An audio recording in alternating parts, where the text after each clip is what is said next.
suis bien d'accord avec ça. Comme je vous disais, un tiers de mon travail, c'est sur la monnaie, la dette et l'émancipation monétaire.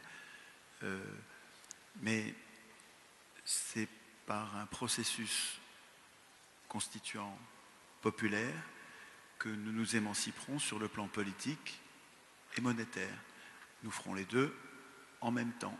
Ça n'est pas contradictoire, il n'y a même pas de priorité, vous n'aurez pas l'un sans l'autre. Si vous ne vous émancipez pas sur le plan monétaire, vous ne vous émanciperez pas sur le plan politique. Et si vous ne vous émancipez que sur le plan politique et pas monétaire, en fait, vous n'aurez pas l'émancipation politique. Donc il faudra qu'on écrive tout ça ensemble, nous-mêmes. Donc je suis bien d'accord. Je voulais poser cette question. Est-ce que vous pensez un peuple ou une nation peut être souveraine en utilisant une monnaie créée par une oligarchie, c'est-à-dire par une minorité qui domine l'ensemble? Ça, c'est la question qui vient en plus de ce que monsieur vient de poser. Voilà, je vous laisse circuler le micro et merci pour vos réponses. Et oui, d'ailleurs, monsieur Chouard, enfin Étienne, on se connaît, Étienne, tu es toi-même co-créateur d'une monnaie et on n'a pas besoin de l'instituer, cette monnaie, on n'a pas besoin de l'écrire. Elle existe déjà depuis bientôt 2 ans, on va fêter ces 2 ans, le 2 et 3 mars à Toulouse. Donc je vous invite à venir nous rejoindre. Et cette monnaie, on n'a pas besoin de la quémander. C'est une monnaie qui est co-créée par ses membres. Elle n'est pas créée par la dette. Et quand vous parlez, monsieur Chouard, Étienne, quand tu parles de riches, il faudrait d'abord définir qui sont ces riches.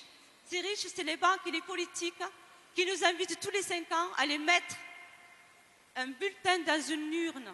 Il n'y a pas moins démocratique que de se déplacer pour mettre un bulletin pour se déposséder de sa souveraineté. Alors que la monnaie libre, c'est nous, chacun d'entre nous, qui sommes co-créateurs de cette monnaie. Et on n'a pas besoin de demander à quiconque. Et la preuve est que cette expérience, elle existe de Perpignan à Liège, de Douarnenez en Bretagne, en Suisse. Voilà. Merci. Merci Nadia. À gauche.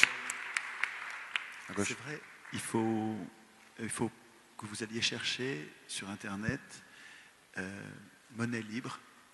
La monnaie libre s'appelle la June. Ça s'écrit G majuscule et un 1. Et c'est tout à fait intéressant, passionnant, émancipant. C'est un sujet à travailler. Le système n'attend que nous pour y participer. Ce qu'il y a d'enthousiasmant avec ce système, c'est que nous n'avons pas besoin d'attendre une quelconque révolution. La monnaie libre existe déjà.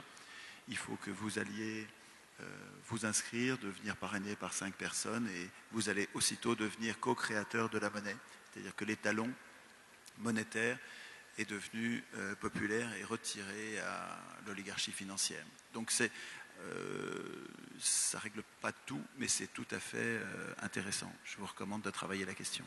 Monnaie libre, la June.